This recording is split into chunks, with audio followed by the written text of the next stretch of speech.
In this lesson, let's talk about something that's critical to every Photoshop project: file formats, and how to save your work properly. Because here's the thing, not all file formats are created equal. Choosing the right one can mean the difference between a sharp professional image and a pixelated mess. So let's break it all down. Photoshop's native file formats. When you first save a project, Photoshop defaults to the PSD format.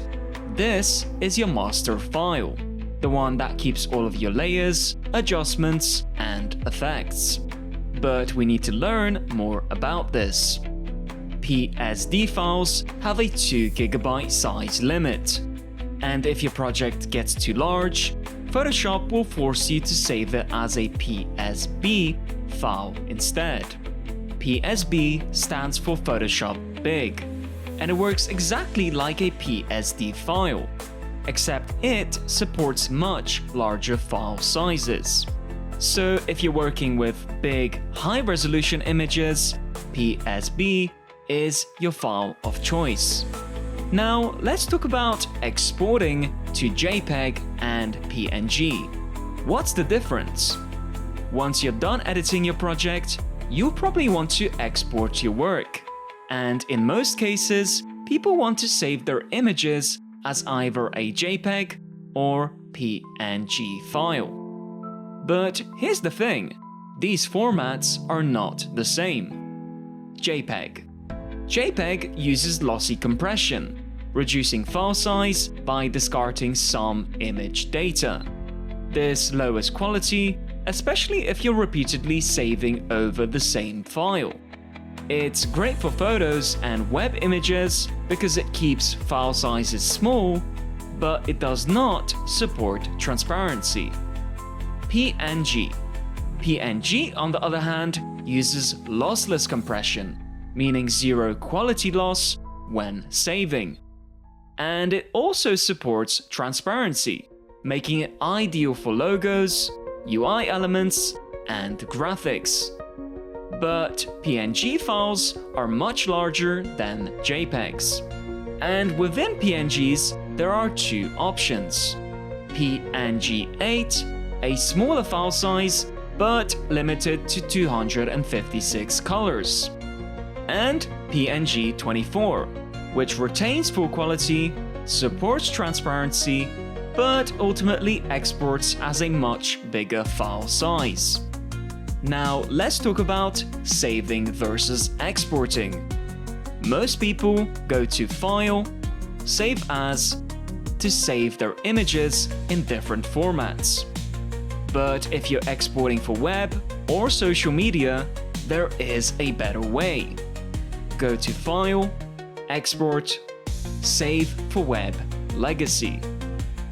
This tool lets you preview file size, adjust compression, and optimize images before exporting.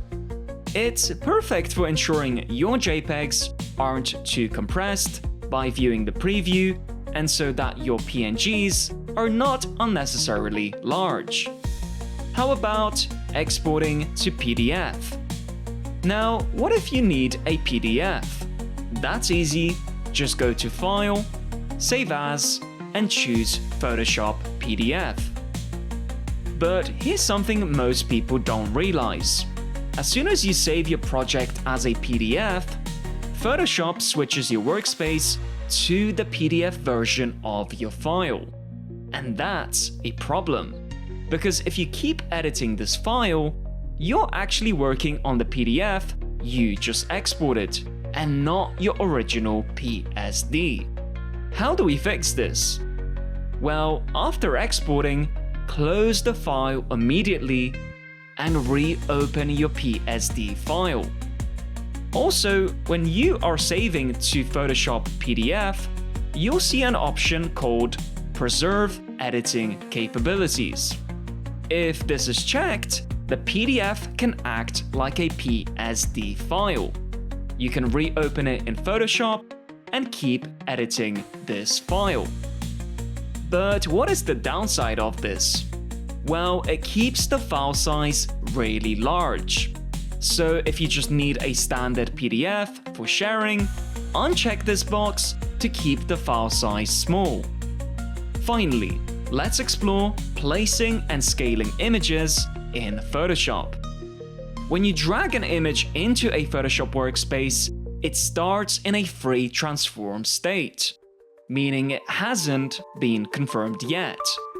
You'll know it's unconfirmed because you'll see corner handles around the image and a check mark in the top toolbar. At this stage, Photoshop displays the image at its original resolution, so you can scale it down without losing quality. But if you try to scale a raster image up beyond its original size, it becomes pixelated, because JPEGs and PNGs are made of fixed pixels, and Photoshop cannot invent new detail from these file types. Now, let's explore SVG files, because they behave differently when imported. When you import an SVG file, it also starts in the free transform state. But unlike raster images, it remains a smart object even after placement. This means you can scale it infinitely without losing quality. That's because Photoshop isn't actually rasterizing the SVG.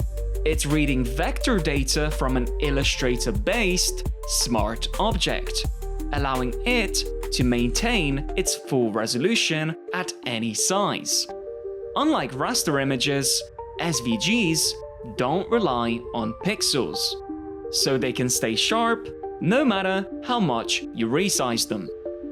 So now you know, understanding file formats is one of the most important skills in Photoshop. Because when you know the difference between PSD, PSB, JPEG, PNG, and PDF, you can save your work the right way every time. Now, are you ready for the next lesson?